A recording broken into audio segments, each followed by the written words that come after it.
This is Patrick Hawes, who is a Lincolnshire composer, and he's written a piece of music for Remembrance Day. It's to be performed in New York. It's commemorating the end of the First World War, and he's looking for singers.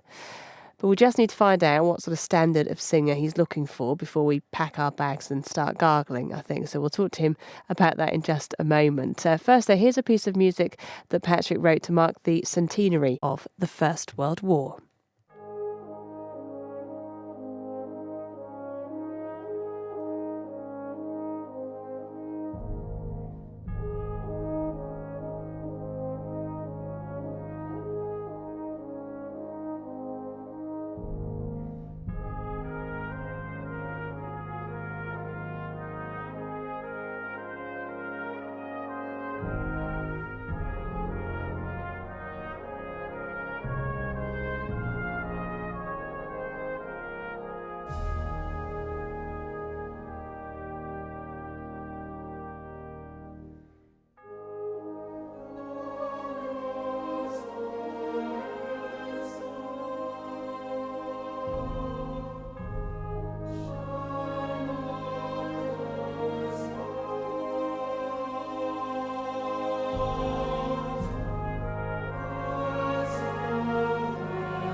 No Cross or Headstone, written by Patrick Hawes, who joins me today. Good afternoon, Patrick.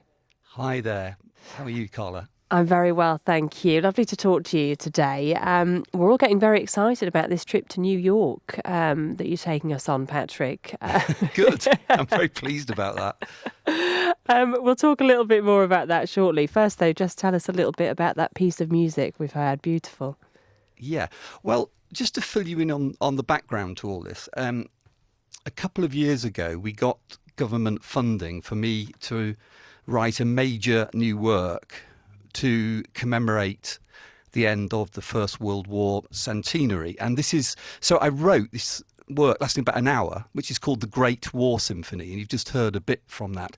And it's going to be premiered on October the 9th in the Royal Albert Hall with the most amazing forces. We've got the Royal Philharmonic Orchestra, we've got the National Youth Choirs, Band of the Household Cavalry, the State Trumpeters, we've got Prince Harry's Choir, Invictus Choir, and we've got the Bugle and Drum Corps from the Royal Marines. That's amazing, isn't it? That's absolutely, Yeah, the sound of that in the Royal Albert Hall will just be phenomenal.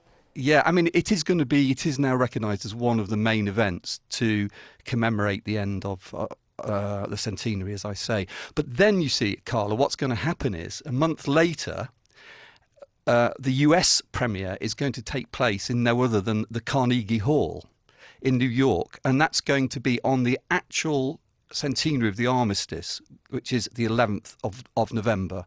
And because it's on that day in New York, in the main concert hall, well, the main concert hall in America, really, the Carnegie Hall, there's an enormous amount of interest in it. And we are running this concert in New York through a company called DCINY, which stands for Distinguished Concerts International New York. And what they do is they invite singers to go over and perform, which is the most amazing thing.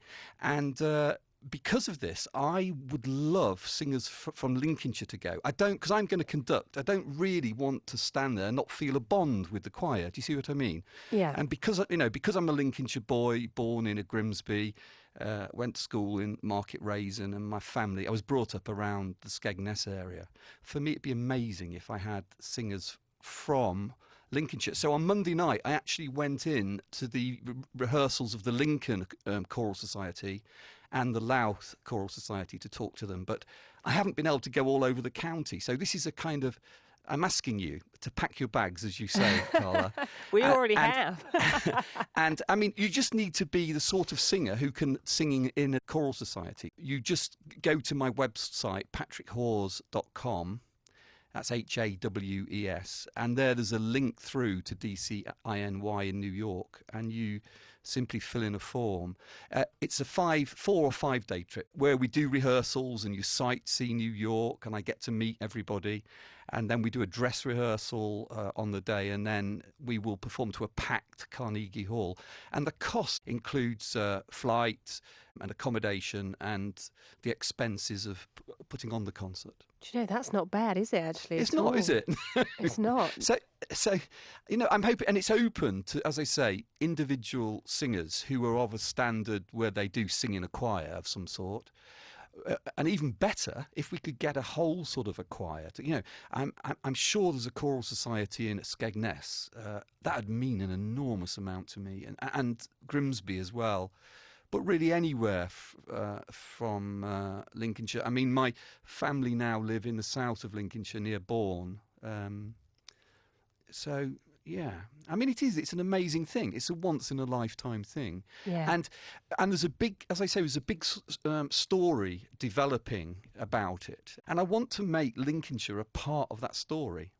Absolutely, and we want to be part of it. And I'm sure we will get interest from the chat we're having for you. And of course, we'll take your details and pass them on to anyone who does get in touch about that. Any choirs that do, and follow your journey as well over to New York with anyone that goes with you from Lincolnshire. That would be amazing. Maybe catch up with you while you're out there as well. Yeah, exactly.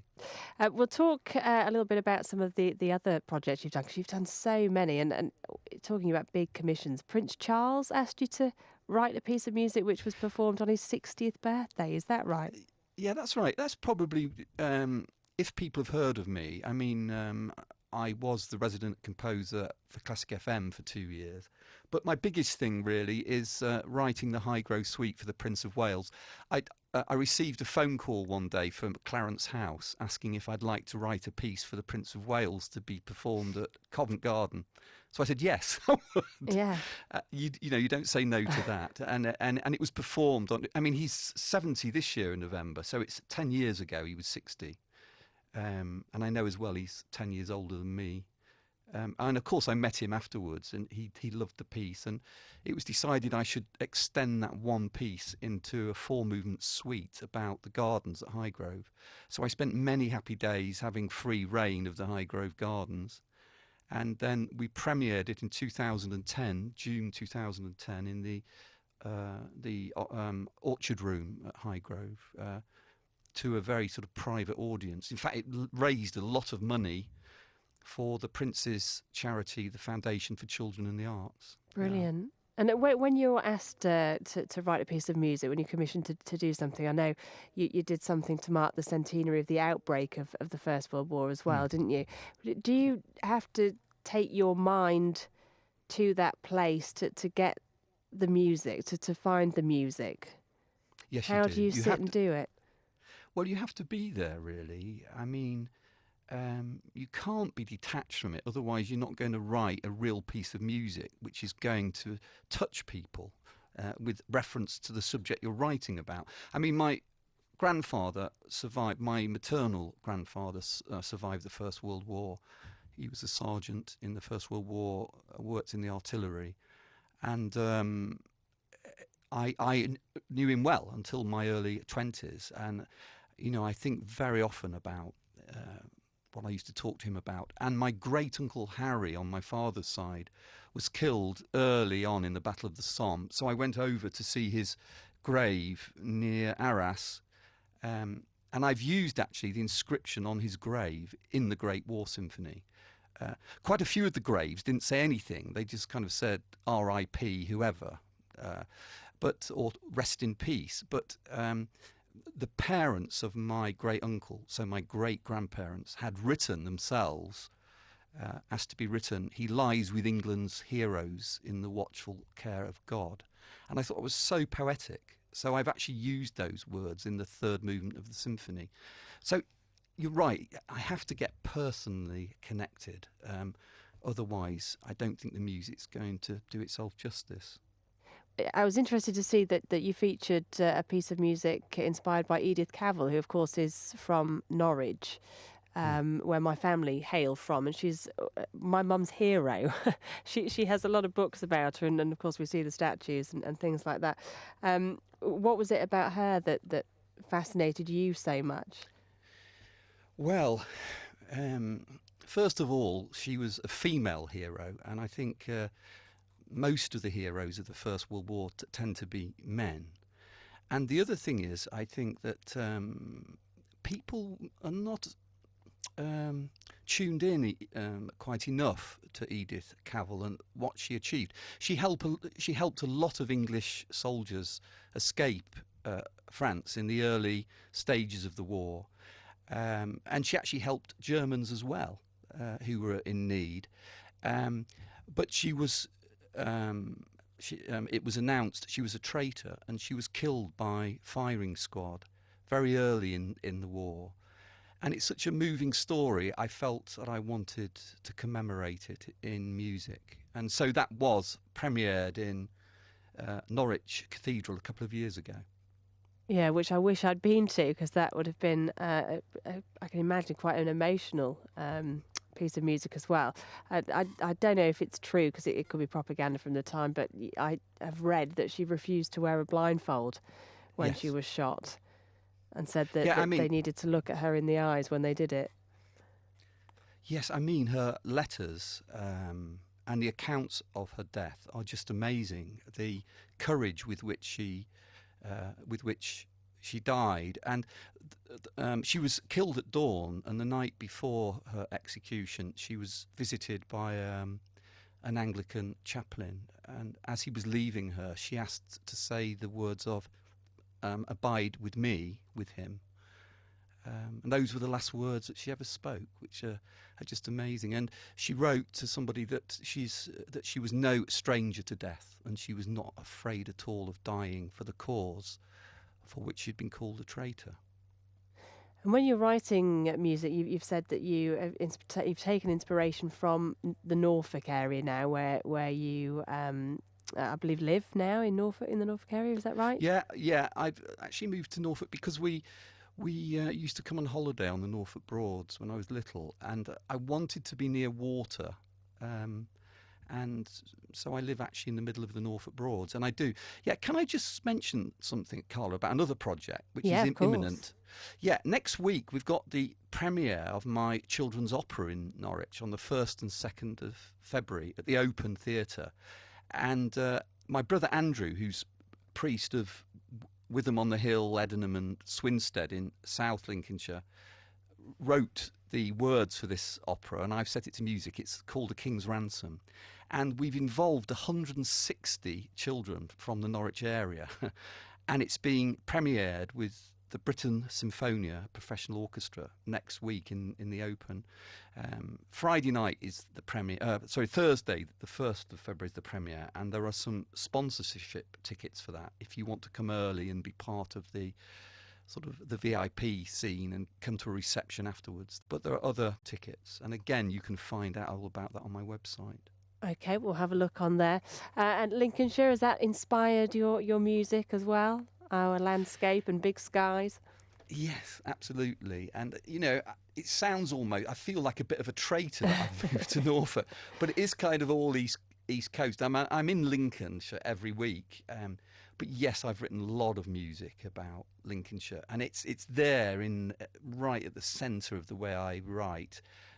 For instance, my brother and myself wrote a piece called "The Land" about 20 years ago, and it was premiered in Gedney Church, and it was written as a result of a commission from South Holland Council in Spalding. And I think that work is the most Lincolnshire work I ever wrote. And it talks about Holbeach, and Moulton and the Fenland area. Well, we're going to listen to another piece of music, Blow Out You Bugles, which is from the Symphony that will be premiering at the Royal Albert Hall. So we'll have a listen to that. Thank you very much for chatting this afternoon. I'm sure we'll have a lot of people inquiring about the trip to New York and choirs, singers that can get involved in that. So thank you very much for coming on and telling us about it. Not at all. It's been a pleasure, Carla. Thank you.